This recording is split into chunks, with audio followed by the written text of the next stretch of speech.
بسم اللہ الرحمن الرحیم۔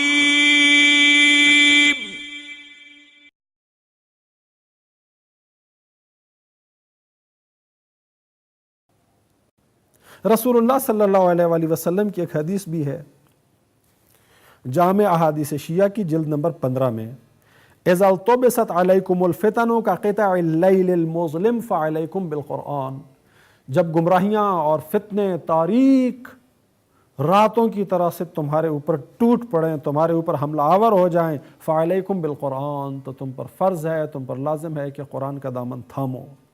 پھر آپ آگے قرآن شریف کی کئی خصوصیات بیان فرماتے ہیں، فَإِنَّهُ شَافِعٌ مُشَفَّعٌ وَمَوْحِلٌ مُصَدَّقٌ، قرآن ایک ایسا شفاعت کرنے والا ہے جس کی شفاعت اللہ قبول کرے گا، وَمَوْحِلٌ مُصَدَّقٌ، اور قرآن ایک ایسا شکایت کرنے والا ہے جس کی شکایت کی بھی اللہ تعالیٰ تصدیق کر دے گا۔ یعنی قرآن بھی قیامت کے دن کچھ لوگوں کی شفاعت کرے گا، کچھ لوگوں کے خلاف شکایت کرے گا۔ جو قرآن کے راستے پر چلنے والے ہوں گے، جو قرآن کی ہدایات پر عمل کرنے والے ہوں گے، قرآن ان کی شفاعت کرے گا کہ ہاں اے پروردگار، اس شخص نے مجھے پڑھا، مجھے سمجھا، میری ہدایات پر عمل کیا، اور اللہ تعالیٰ قرآن کی شفاعت کو قبول کرے گا۔ وَمَوْحِلٌ مُصَدَّقٌ، اور قرآن شکایت کرنے والا ہے۔ جو لوگ قرآن کو چھوڑ دیتے ہیں، جو لوگ قرآن سے روگردانی کرتے ہیں، جو لوگ اپنی زندگی میں قرآنی احکامات کی نافرمانی کرتے ہیں، قرآن ان کے خلاف شکایت کرے گا، اور حضور فرماتے ہیں موحلون، یہ ایک ایسا شکایت کرنے والا ہے مصدق کہ اس کی شکایت کی اللہ تعالیٰ تصدیق کر دے گا۔ اللہ تعالیٰ قرآن سے گواہ نہیں مانگے گا کہ تم جو اس شخص کے خلاف شکایت کر رہے ہو، اپنی شکایت کو ثابت کرنے کے لیے گواہ لے کے آؤ۔ موحل مصدق، قرآن شکایت کرے گا، اللہ تعالیٰ اس کی شفاعت کی تصدیق کر دے گا۔ وَمَنْ جَعَلَهُ أَمَامَهُ قَادَهُ إِلَى الْجَنَّةِ، اور جو شخص قرآن کو اپنے آگے رکھے گا، جو شخص قرآن کو اپنا پیشوا بنائے گا اور خود قرآن کے پیچھے چلے گا، قَادَهُ إِلَى الْجَنَّةِ، تو قرآن اس کی رہنمائی کرتے ہوئے اسے جنت کی طرف لے جائے گا۔ وَمَنْ جَعَلَهُ خَلْفَهُ، اور جو شخص قرآن کو اپنے پیچھے ڈال دے گا، جو شخص قرآن کی طرف پشت کر دے گا، جو شخص قرآن سے منہ موڑ لے گا، ساقہ الی النار، تو یہی قرآن اسے دھکیلتا ہوا جہنم کی طرف لے جائے گا۔ اب قرآن کو آگے رکھیں گے، قرآن کے پیچھے چلیں گے تو قرآن جنت کی طرف لے جائے گا، قرآن کو پس پشت ڈالیں گے تو قرآن دھکیلتا ہوا جہنم کی طرف لے جائے گا۔ تو ہدایت کا ذریعہ ہے قرآن، اس کے ساتھ تعلق نہیں ہے تو ہدایت کا ملنا محال ہے۔ اللہ تعالیٰ نے یہ جو اپنی ذمہ داری لی ہے ہدایت دینے کی، تو ہمیں بھی ہدایت لینے میں مخلص ہونا چاہیے۔ ایک سوال یہاں پر زیر بحث لاتے ہیں جو اکثر اٹھایا جاتا ہے کہ جب ہم مسلمان ہیں اور قرآن شریف کی تلاوت بھی کر رہے ہیں، نماز پڑھنے کے لیے مسجد میں بھی کھڑے ہوئے ہیں، پھر یہ کہنا اہدنا الصراط المستقیم، اے اللہ تو ہمیں صراط مستقیم کی ہدایت دے، تو کیا ہم صراط مستقیم پر نہیں ہیں؟ اگر صراط مستقیم پر نہیں ہیں تو مسلمان کیسے ہیں؟ اگر صراط مستقیم پر نہیں ہیں تو قرآن کیسے پڑھ رہے ہیں؟ اگر صراط مستقیم پر نہیں ہیں تو نماز کیسے پڑھ رہے ہیں؟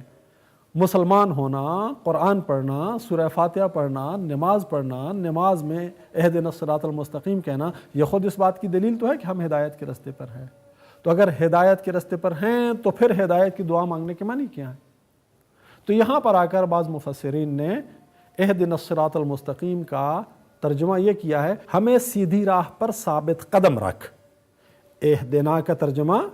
جو لفظی طور پہ بنتا ہے ہمیں ہدایت دے، اس کا ترجمہ بعض مفسرین نے یہ کیا ہے کہ ہمیں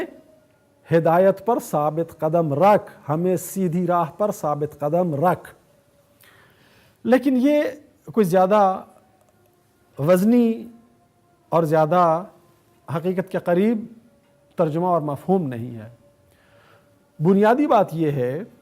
کہ مسلمان ہونے کے باوجود، صاحب ایمان ہونے کے باوجود، قرآن کی تلاوت کرنے کے باوجود، نماز پڑھنے کے باوجود، اپنی عملی زندگی میں اگر ہم غور کریں اور اپنی عملی زندگی کا مشاہدہ کریں تو تو ہمیں نظر آئے گا کہ ہم اپنی عملی زندگی میں قدم قدم پر ہدایت کے محتاج ہوتے ہیں۔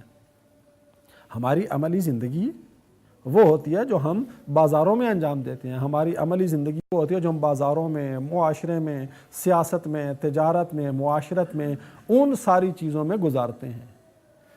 مسجد میں آ کے اہدنا الصراط المستقیم کہنا،